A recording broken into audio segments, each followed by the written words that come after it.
अथ श्रीमद्भागवत महापुराण तृतीय स्कंध अथ 20वां अध्याय। ब्रह्मा जी द्वारा सृष्टि की रचना। इतनी कथा सुनकर श्री विदुर जी ने फिर सृष्टि रचना का क्रम पूछा तो मैत्रेय जी कहने लगे, हे विदुर जी, जब काल और प्रकृति में क्षोभ उत्पन्न होता है तब प्रधान सत्ता से ही सारे तत्वों का आविर्भाव होता है। जब काल और प्रकृति में क्षोभ उत्पन्न हो जाए तो प्रधान सत्ता से ही सारे तत्वों का आविर्भाव होता है। इसी नियम से देव प्रेरित रजोगुण प्रधान वाले महतत्व से फिर 3 गुणों वाला अहंकार उत्पन्न हुआ, जिसने पृथ्वी, जल, तेज, वायु, आकाश, शब्द, स्पर्श, रूप, रस, गंध और 5 ज्ञानेंद्रिय तथा 5 कर्मेंद्रियां और उनके 5 देवताओं को उत्पन्न किया। जब ये सब अलग अलग होकर सृष्टि रचना करने में समर्थ न हुए तब दैव योग से इन सब ने मिलकर एक सोने का अंडा बनाया और उसे समुद्र में छोड़ दिया। वह अंडकोश 1000 वर्ष तक जल में पड़ा रहा, जिसमें ईश्वर ने निवास किया, जिससे एक अत्यंत देदीप्यमान कमल उत्पन्न हुआ और जिससे स्वयं ब्रह्मा जी उत्पन्न हुए। साथ ही जल में सोते हुए भगवान भी ब्रह्मा जी में जा बसे, जिनकी शक्ति को पाकर ब्रह्मा जी पहले के समान नाम रूप आदि क्रम से समस्त लोकों की रचना की, जिसमें सबसे पहले उन्होंने विद्या की रचना की, परंतु वह निरर्थक थी। इससे ब्रह्मा जी ने उस शरीर को त्याग कर दूसरा शरीर धारण कर लिया और वे स्वयं ब्रह्मा जी को खाने दौड़े।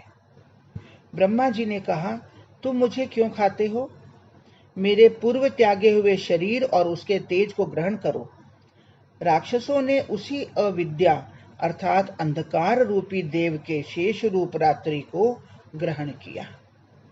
पुनः ब्रह्मा जी ने अपना एक और सुंदर शरीर धारण कर अपनी जंघाओं से अत्यंत लंपट दैत्यों की रचना की, जो बड़े ही कामी स्वयं ब्रह्मा जी पर ही टूट पड़े। ब्रह्मा जी भागकर विष्णु जी के पास गए। विष्णु जी ने कहा, तुम इतना सुंदर शरीर धारण कर लिए, इसका शीघ्र त्याग करो, तभी कल्याण होगा।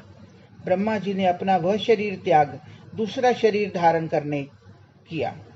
भगवान की माया, अब वह सुंदर संध्या नामक एक सुंदर स्त्री हो गए। संध्या के रूप, लावण्य, वस्त्राभूषणों की सजावट और भ्रिकुटियों के काम पूर्ण कटाक्षों से एवं प्रेम पूर्ण सुंदर हास्य को देख यक्षों तथा राक्षसों का मन मुग्ध हो गया।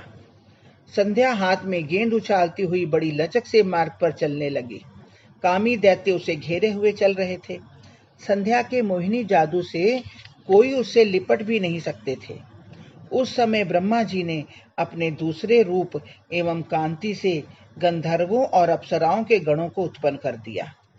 विश्वावसु, गंधर्व आदि अपने कौशल से उस अत्यंत प्यारी संध्या को, जो अब उजियाली के रूप में आ गई थी, ग्रहण किया।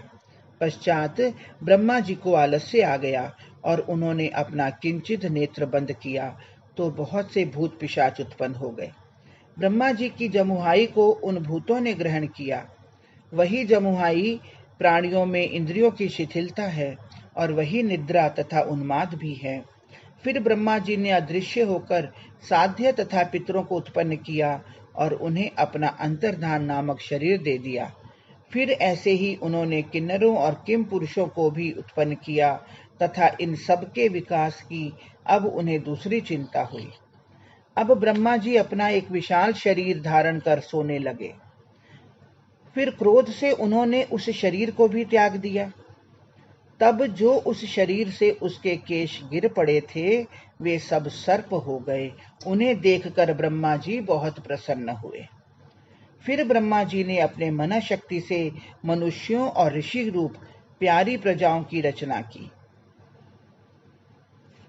जिसमें उन्होंने अपनी देह का योगैश्वर्य युक्त पूर्ण समाधि, तप, विद्या और वैराग्य को समाहित कर दिया। हरिओम तत्सत, हरिओम तत्सत।